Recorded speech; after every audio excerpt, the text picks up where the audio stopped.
இன்னும் ஒரு 4-5 நாள்ல தீபாவளி வரப்போகுது. பணம் படைச்ச நாமெல்லாம் ஈசி போட்ட பெரிய பெரிய கடைக்கு போய் 10,000 15,000 துணியை எடுத்துக்கிட்டு 2 கட்டப்பை நிறைய புடிச்சுக்கிட்டு கடையை விட்டு கீழே இறங்கும் போது அந்த கடை வாசல்ல பனியஞ்சட்டி, கர்ச்சிப்பு, சின்ன சின்ன பொம்மைகள், விளையாட்டு பொருட்கள் எல்லாம் போட்டு பிளாட்ஃபார்ம் வியாபாரிகள் உட்கார்ந்துருப்பாங்க. நம்ம இறங்கி வர்றது அப்படியே வெறிக்க பார்த்துக்கிட்டே இருப்பாங்க. நம்ம கிட்டயே ஏதாவது ஒரு பொருள் வாங்கிட மாட்டாங்களா, நம்மளும் புள்ளுக்குட்டியோட தீபாவளியை கொண்டாட மாட்டோமா அப்படின்ற ஒரு ஏக்கத்தோட பார்ப்பாங்க. அதனால பெரிய பெரிய கடையில போய் லட்சக்கணக்கில் ஆயிரக்கணக்கில் துணிகளை வாங்குற நீங்க அந்த பிளாட்ஃபார்ம் வியாபாரிட்ட ஒரு 200 ரூபாய்க்கு வியாபாரம் பண்ணுங்க. அதுல ஒன்றும் அவங்க பெருசா சம்பாதிச்சிட போறது இல்லை.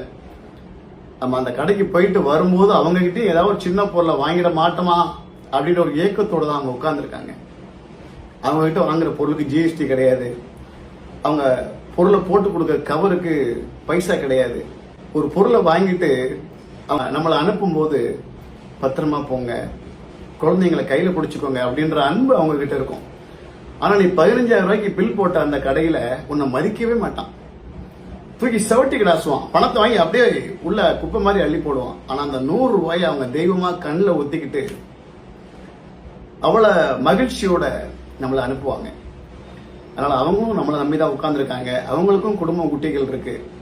பெரிய பெரிய கடையில தான் நல்லா இருக்கும் பொருள், இவங்க நல்லா இருக்காது அப்படின்னு நினைச்சு அவங்களை அவாய்ட் பண்ணாம அவங்ககிட்டயும் பொருள் வாங்குங்க.